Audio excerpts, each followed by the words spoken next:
By the way, আমি কার্তিক আর আপনারা দেখছেন কার্তিক রান্নাঘর। আর আজকে নতুন আবার একটা রেসিপি নিয়ে চলে আসলাম আপনাদের কাছে। আর এইটা আমার চ্যানেলের দ্বিতীয় নম্বর ভিডিও। আশা করছি আপনাদের ভালো লাগবে। চলো তাহলে পুরো ভিডিওটা দেখা যাক। আর আজকে পাতলা করে ফুলকপি আলু দিয়ে মাছ দিয়ে ঝোল। চলো, দিয়ে মাছ দিয়ে ঝোল।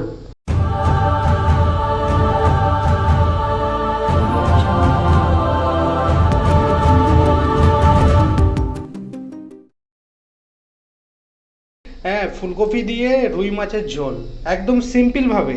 তার জন্য নিয়ে নিয়েছি এখানে পেঁয়াজ আদা কুচি, এখানে একটু আলু নিয়েছি আর ফুলকপি টমেটো আর এখানে মাছ। ব্যাস, চলো তাহলে। আর তার সাথে কিন্তু একটু পোঁটা নিয়ে আসছিলাম, সেই পোঁটাটাও ভাজবো। মাছ ভাজার জন্য তেল দিয়ে দিচ্ছি, সরষের তেল।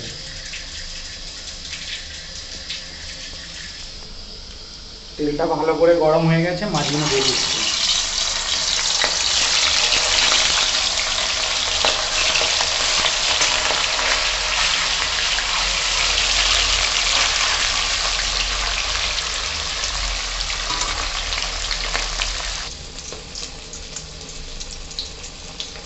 খুব সুন্দর করে ভেজে নিয়েছি, এবার এইগুলোকে তুলে নেব।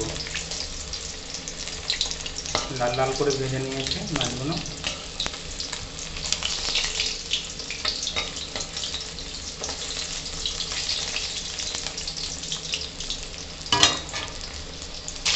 ওই মাছের তেলেতেই আলু আর ফুলকপিটা নেড়ে দেবো।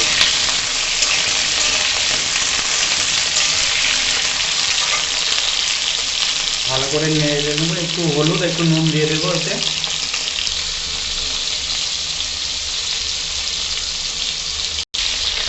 ফুলকপি আর আলুটা ভালো করে ভেজে নিয়েছি লাল লাল করে, এবার এইগুলোকেও তুলে নেব।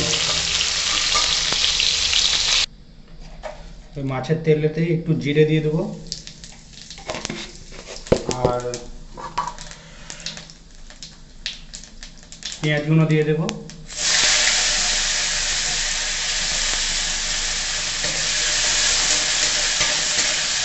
এইটা ভালো করে একটু কষতে হবে। লাল লাল করে পেঁয়াজগুলোকে ভেজে নেওয়ার পরে আদা রসুনটা দিয়ে দেবো। পেঁয়াজটা বেশ ভালো করে ভাজা হয়ে গেছে, এতে আদা রসুনটা দিয়ে দেবো, কুচি করা আদা রসুনটা। এটাকেও একটু ভালো করে কষবো।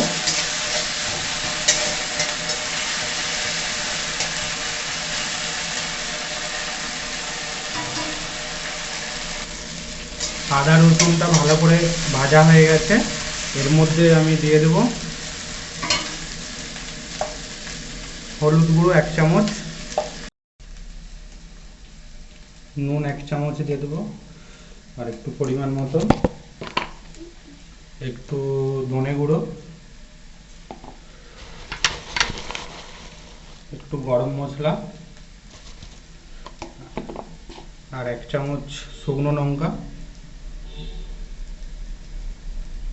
1.5 চামচের মতন দিলাম, আর একটু গরম মশলা।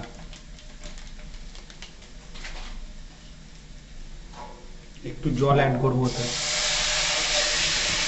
সবগুলোকে ভালো করে একটু কষতে হবে। আর এরপরে আমি দিয়ে দিচ্ছি টমেটোটা, যেটা কুচানো ছিল। এটাকে ভালো করে পাকাবো।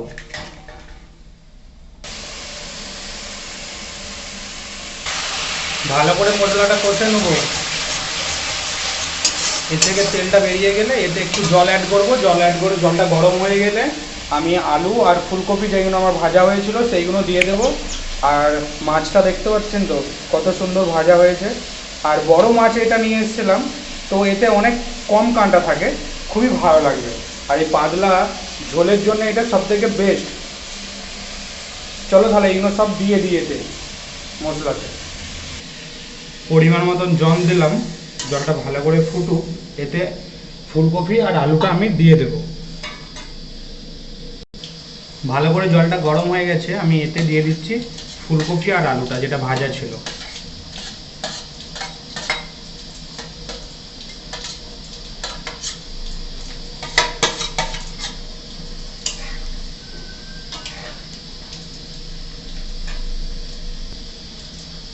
ফুলকপি আর আলুটা ভালো করে সিদ্ধ হওয়ার জন্য এটা একটু ঢাকা দিয়ে দিচ্ছি 5-10 মিনিটের জন্য। এবারে মাছগুলো দিয়ে দেবো। ঝোলটা ভালো করে ফুটে গেছে বা সিদ্ধ হয়ে গেছে, মাছটা দিয়ে একটু ভালো করে ফুটিয়ে নেব, তারপরে নামিয়ে নেব। আর তারপরে পাতলা ঝোল, ও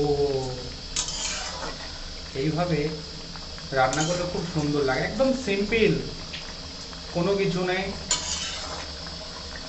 আর বাঙালির কাছে এটা সব থেকে প্রিয়। ফাইনালি আমার ফুলকপি আলু দিয়ে পাতলা ঝোল আর মাছ, আমি এর উপর একটু গরম মশলা দিয়ে দিচ্ছি, গরম মশলা দিয়ে নামিয়ে নেব।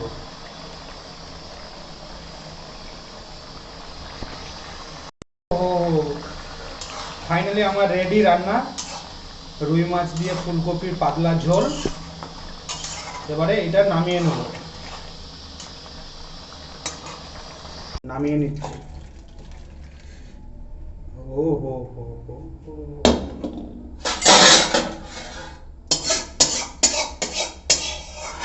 আমার সবজিটা রেডি হয়ে গেছে, রুই মাছ দিয়ে ফুলকপির পাতলা ঝোল।